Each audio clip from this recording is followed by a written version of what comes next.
We are the first generation to feel the impact of climate change and the last generation that can do something about it.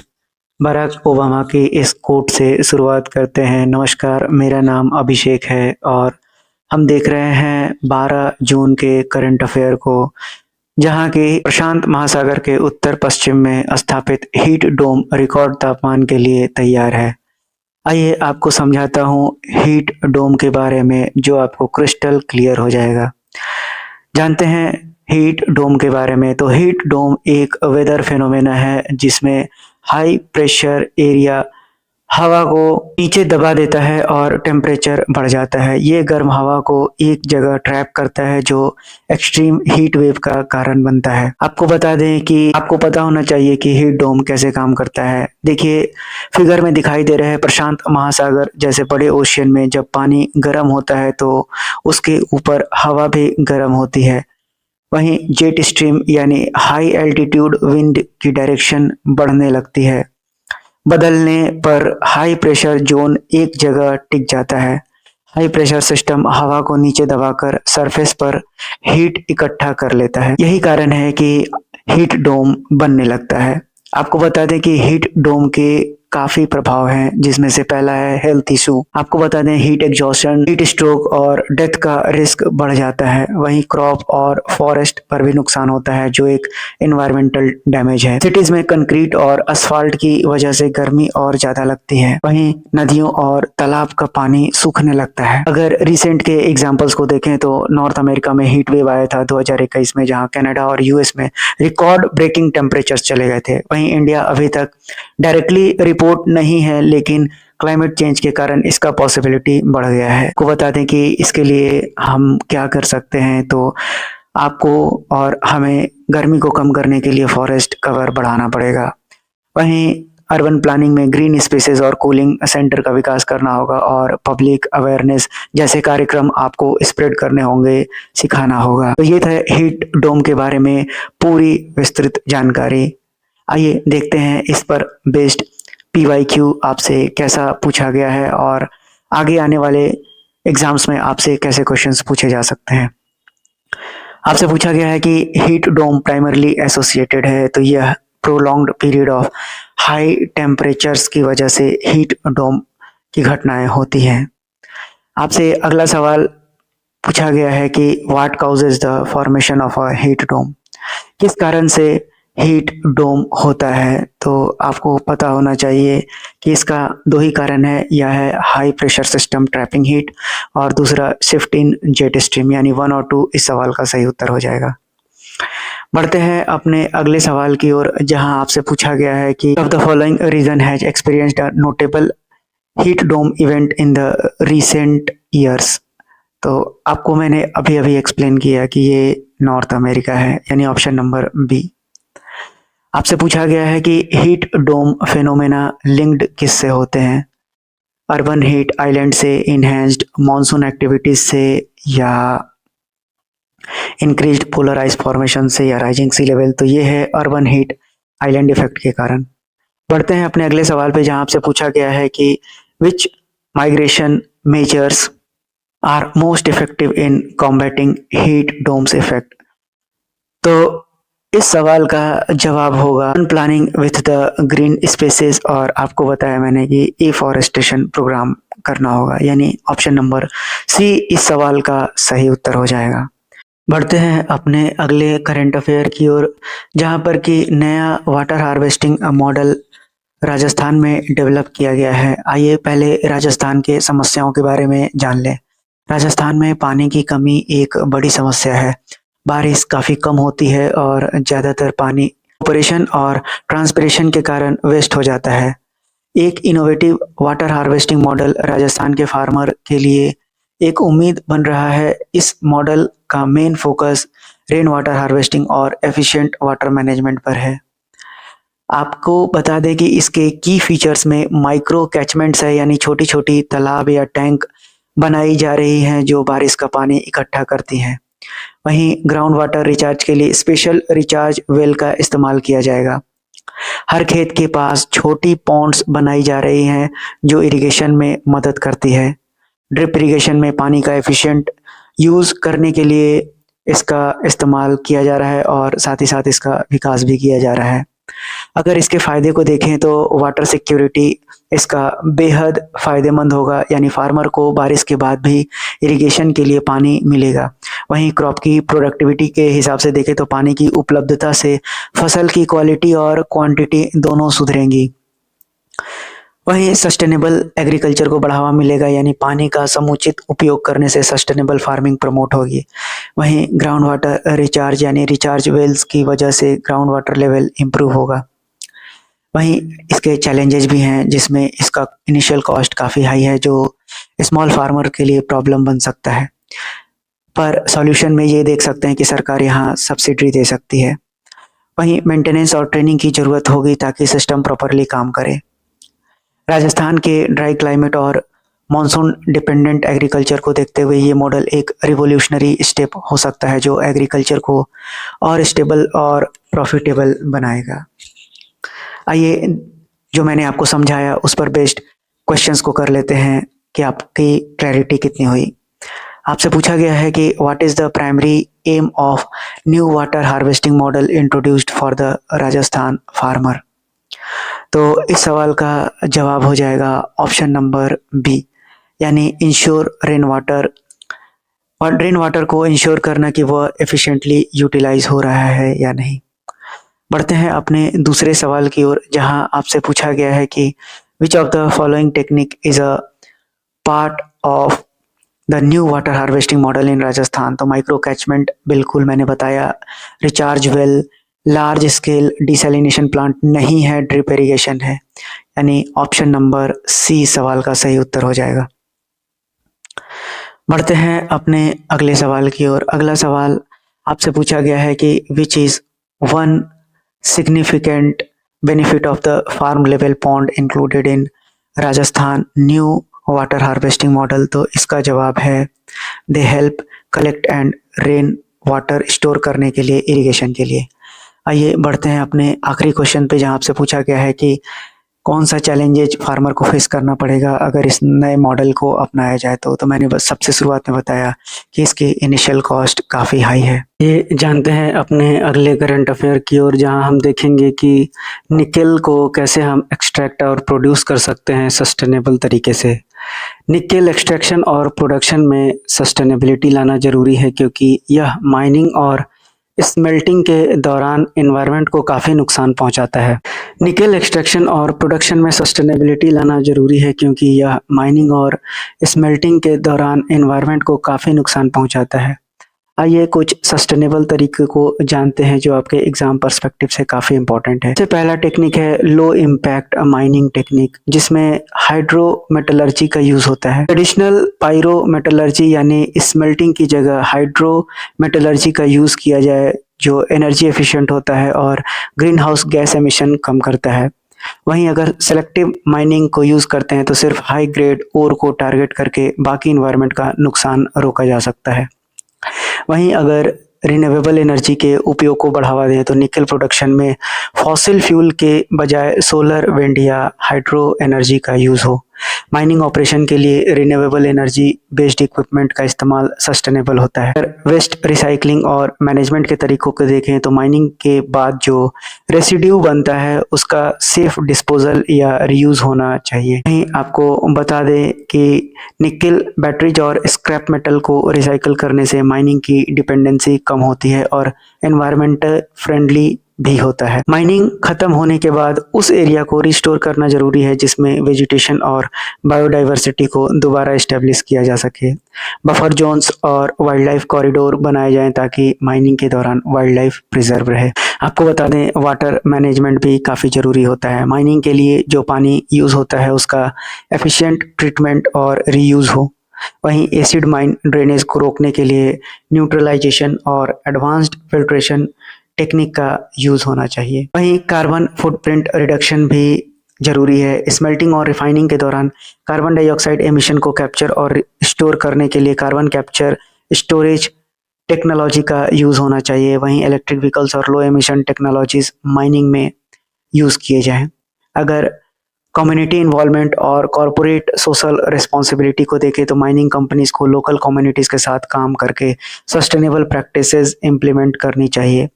Environmental monitoring और compliance report को transparent बनाना चाहिए। आपको बता दें कि nickel extraction और production को sustainable बनाने के लिए एडवांस टेक्नोलॉजी का यूज़, रिन्यूएबल एनर्जी एडॉप्शन और एनवायरमेंट फ्रेंडली प्रैक्टिसेस को इम्प्लीमेंट करना होगा। ये स्टेप्स केवल माइनिंग इंडस्ट्री के एनवायरमेंट इम्पैक्ट को कम करेगा बल्कि लॉन्ग टर्म इकोनॉमिक बेनिफिट्स भी होंगे।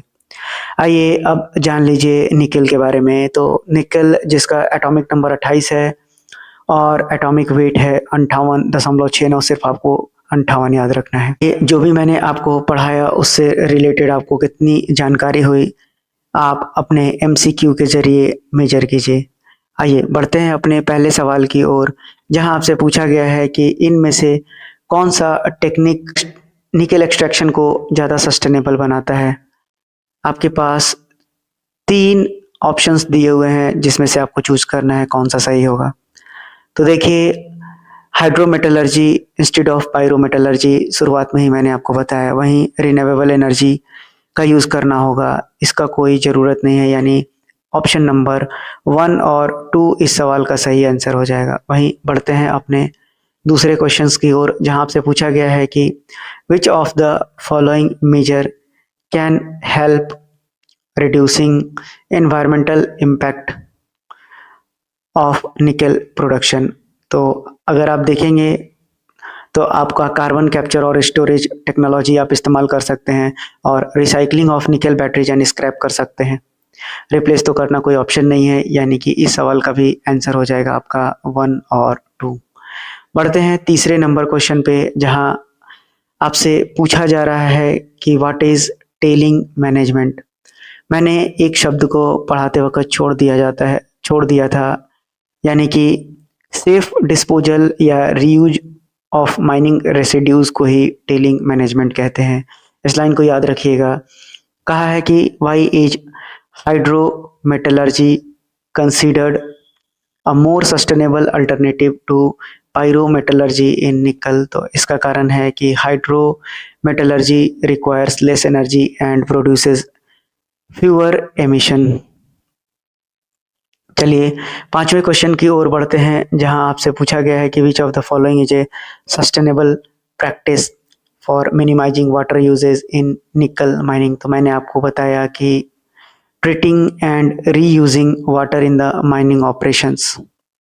आखिरी क्वेश्चंस की ओर बढ़ते हैं, जहां आपसे पूछा गया है कि in the context of the sustainable mining land reclamation refers to. Land reclamation sustainable mining में क्या मतलब बताता है। तो इसका मतलब होता है converting mined land back to its natural और यूजेबल स्टेट। अधूरा प्यार दर्द जरूर देता है, पर वही दर्द एक अजीब सी मिठास भी छोड़ जाता है।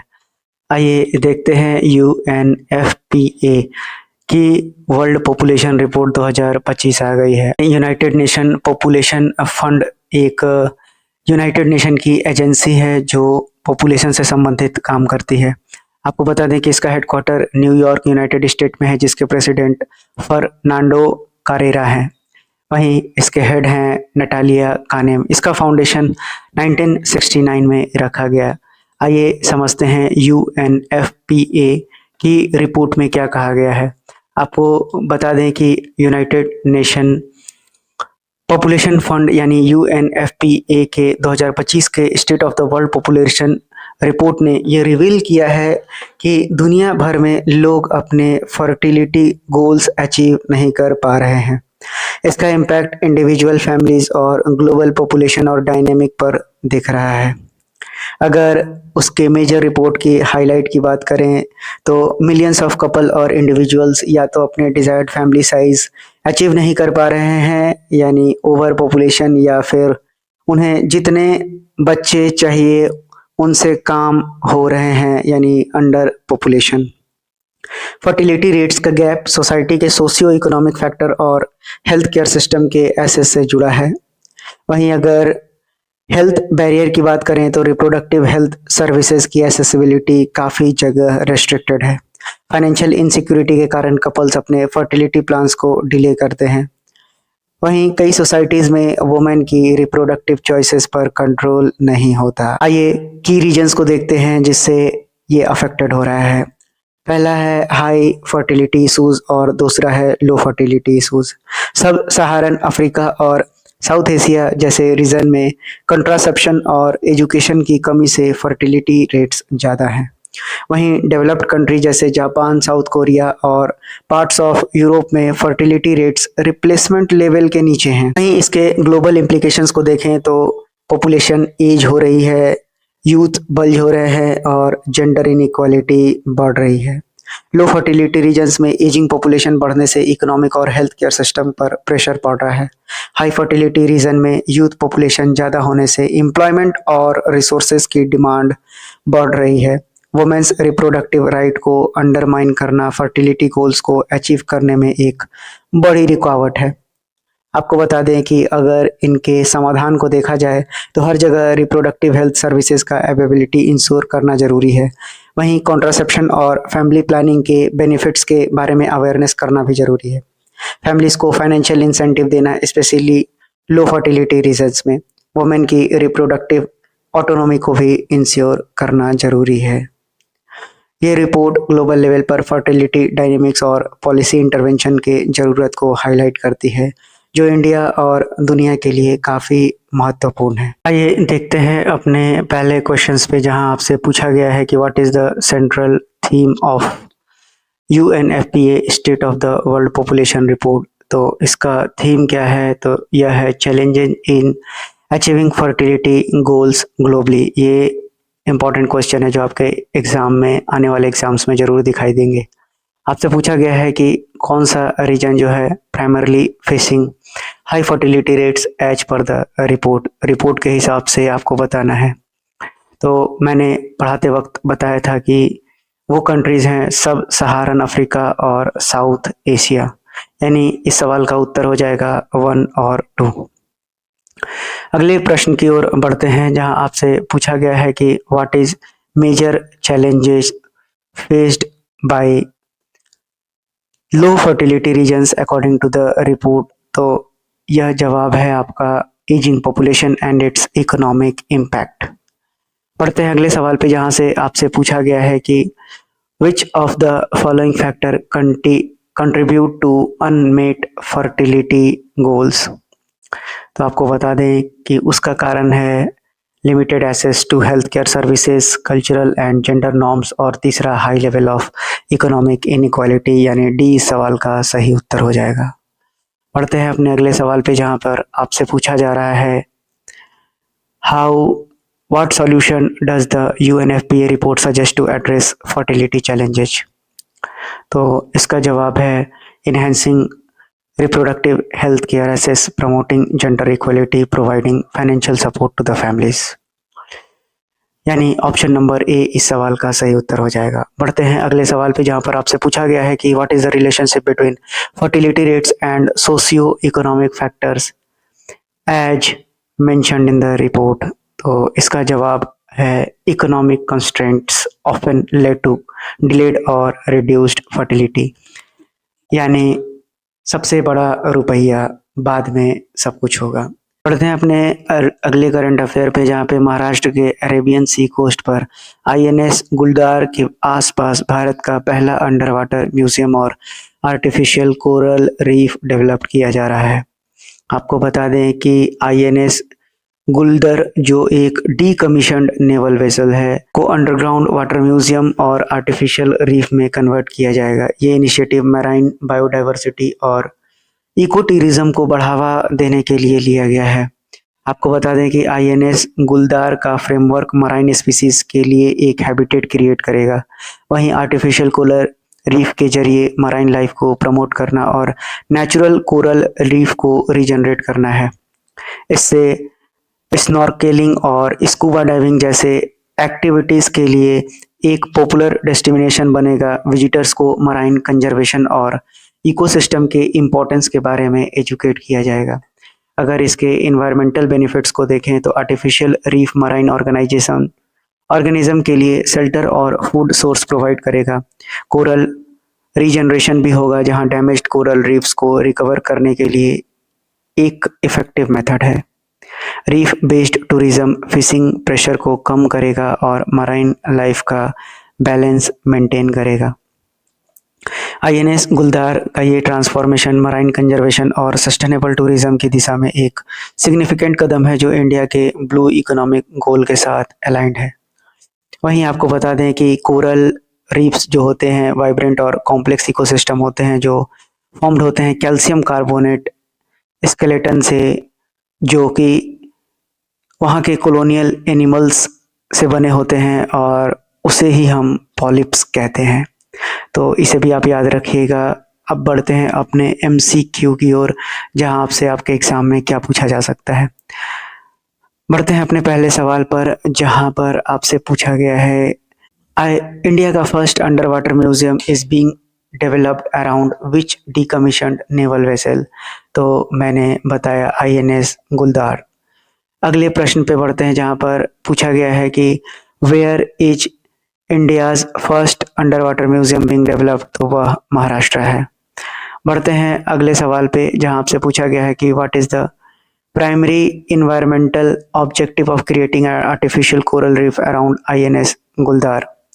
तो आपको बता दें कि मराइन बायोडाइवर्सिटी को इंक्रीज करना इसका मुख्य काम है। बढ़ते हैं अगले सवाल पे, जहाँ आपसे पूछा गया है कि which of the following activities is expected to be promoted through the underwater museum initiative। तो मैंने बताया था scuba diving, coral reef generation, यानी 1 और 2 इस सवाल का सही उत्तर हो जाएगा। बढ़ते हैं अपने अगले प्रश्न पे, जहां पर पूछा गया है कि what role does the artificial coral reef play in marine conservation. तो इसका जवाब बहुत ही सिंपल सा है कि यह एक्ट करेगा as a habitat for the marine life. बढ़ते हैं अगले सवाल पर, जहां आपसे पूछा गया है कि how does the under water museum initiative align with the India's goal. तो आपको बता दें ये इको टूरिज्म को प्रमोट करेगा और साथ ही साथ सस्टेनेबल डेवलपमेंट को भी, वहीं ब्लू इकोनॉमिक को भी कंट्रीब्यूट करेगा, यानी 1 और 2 इस सवाल का सही उत्तर हो जाएगा। माइनिंग से कोई इसका रिलेशन नहीं है। आइए देखते हैं अपने अगले करंट अफेयर को, जहां पर NHAI ने आउटलाइन किया है अपना पहला एसेट मोनेटाइजेशन स्ट्रेटेजी। समझते हैं, national highway authority of India यानी NHAI ने अपने एसेट मोनेटाइजेशन स्ट्रेटेजी को पहली बार ऑफिशियली आउटलाइन किया है। इसका एम है एग्जिस्टिंग हाईवे और इंफ्रास्ट्रक्चर से रेवेन्यू जनरेट करना और नए प्रोजेक्ट्स के लिए फंडिंग सिक्योर करना। आपको बता दें कि इनसे होने वाले फायदे क्या होंगे और सरकार की स्ट्रेटेजी क्या है। सरकार की स्ट्रेटेजी बताती है कि NHAI एग्जिस्टिंग हाईवेज को प्राइवेट कंपनीज को लीज पर देगा, जो टोल कलेक्शन से रेवेन्यू जनरेट करेगी। कंपनीज हाईवे का मेंटेनेंस और ऑपरेशन भी मांगेंगी, मैनेज करेंगी। वहीं NHAI अपने एसेट्स को इनविट के थ्रू लिस्ट करेगा, यानी इंफ्रास्ट्रक्चर इन्वेस्टमेंट ट्रस्ट के थ्रू लिस्ट करेगा, जिससे इन्वेस्टर को पार्टिसिपेट करने का मौका मिलेगा। ये मॉडल रिटेल और इंस्टीट्यूशनल इन्वेस्टर्स के लिए ओपन होगा। वहीं ग्रीनफील्ड प्रोजेक्ट्स के लिए पब्लिक प्राइवेट पार्टनरशिप मॉडल का यूज़ होगा, जिसमें प्राइवेट सेक्टर को इन्वॉल्वमेंट मिलेगा।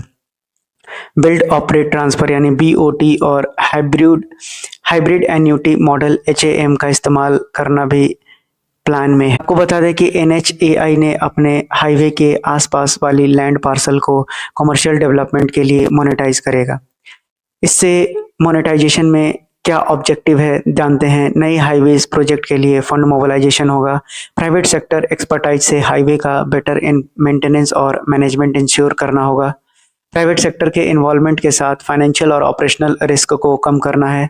वहीं लॉन्ग टर्म प्रोजेक्ट के लिए स्टडी रेवेन्यू स्ट्रीम क्रिएट करना है। अगर इंडिया के सिग्निफिकेंस को देखें तो इकोनॉमिक ग्रोथ, फिस्कल डिसिप्लिन और ग्लोबल इन्वेस्टमेंट जैसे फायदे होंगे। इंफ्रास्ट्रक्चर डेवलपमेंट के जरिए एम्प्लॉयमेंट और कनेक्टिविटी बढ़ेगी। गवर्नमेंट का फिस्कल बर्डन भी कम होगा। इनविट और TOT से फॉरेन इन्वेस्टमेंट अट्रैक्ट होने की संभावना है। NHAI के ये प्लान इंफ्रास्ट्रक्चर सेक्टर में एक माइलस्टोन हो सकता है, जो इकोनॉमी के लॉन्ग टर्म ग्रोथ और कनेक्टिविटी को बूस्ट करेगा। आइए बढ़ते हैं इससे रिलेटेड करंट अफेयर, जो आपने पढ़ा, आपने क्या सीखा।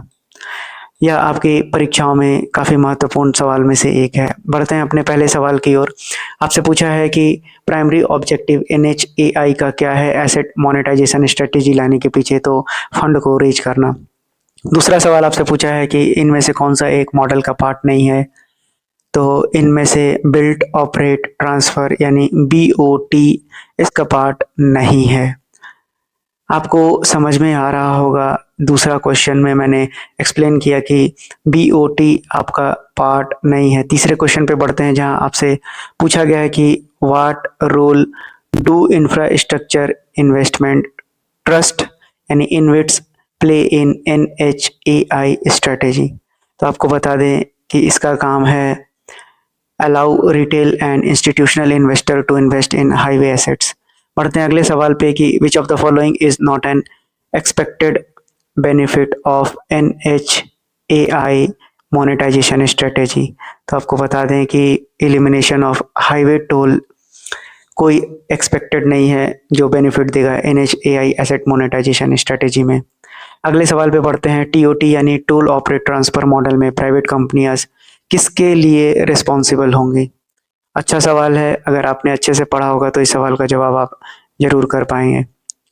इसका जवाब मैंने दिया था कि इनका काम होगा कलेक्ट करना टोल रेवेन्यू को और हाईवे मेंटेनेंस करके देना, यानी कि नेटवर्क को एक्सपांड नहीं करना था। ऑप्शन नंबर ए इस सवाल का सही उत्तर होगा। आपसे पूछा गया है कि which of the following areas is targeted for monetisation under the NHAI strategy. तो आपको बता दें कि NHAI का प्लान है monetise land parcel around the highways for commercial development, यानी कि 6 का आपका आंसर हो जाएगा ऑप्शन नंबर ए। आपको बता दें कि how does NHAI strategy plan align with India's infrastructure goal. तो आपको बताना होगा कि how does NHAI strategy align with India's infrastructure goal. तो सबसे पहले तो यह प्रमोट करेगा पब्लिक प्राइवेट पार्टनरशिप को, वहीं सस्टेनेबल डेवलपमेंट में भी मदद करेगा और रिड्यूस करेगा इंडिया का डिपेंडेंसी फॉरेन लोन्स पे, यानी इस सवाल का उत्तर हो जाएगा ऑप्शन नंबर डी। पढ़ते हैं अपने अगले करंट अफेयर की ओर, जहां पर QCI ने वर्ल्ड एक्रीडिटेशन डे मनाया है। आपको बता दें कि एक्रीडिटेशन का मतलब होता है आधिकारिक रूप से किसी चीज को प्रमाण देना। वहीं इसकी थीम जो है accreditation empowering small and medium enterprise, ये आपको याद रखना है, बहुत ही इम्पोर्टेंट सवाल है और यह मनाया गया आपको 9 जून को। बढ़ते हैं अपने अगले करंट अफेयर पे, जहां पर कि प्रियंका गोस्वामी ने गोल्ड जीता है ऑस्ट्रियन रेस वॉकिंग चैंपियनशिप में। आपसे एग्जाम में पूछा जाएगा कि किस रेस वॉकिंग खिलाड़ी ने गोल्ड जीता था ऑस्ट्रियन रेस वॉकिंग में। ऑस्ट्रियन की राजधानी वियना है, आपको बता दें। तो प्रियंका गोस्वामी इस सवाल का सही उत्तर हो जाएगा। वहीं आपसे पूछा जाएगा कि निकोलस पूरन ने इंटरनेशनल क्रिकेट से संन्यास ले लिया है मात्र 29 साल की एज में। ये वेस्ट इंडीज के खिलाड़ी हैं, आपको बता दें। वहीं आपको ICC और BCCI के बारे में भी पता होना चाहिए, जिसका हेडक्वार्टर दुबई में है, यानी UAE दुबई में है, जिसका फाउंडेशन 1909 में हुआ था। इसके हेड हैं जय शाह। वहीं BCCI का फाउंडेशन हुआ था 1928 में, जिसके हेड हैं अभी रॉजर बिन्नी और इसका हेडक्वार्टर है मुंबई। तो ये थे आज के करंट अफेयर, जिसे आपने एंजॉय किया होगा और आपकी समझ भी विकसित हुई होगी। नमस्कार।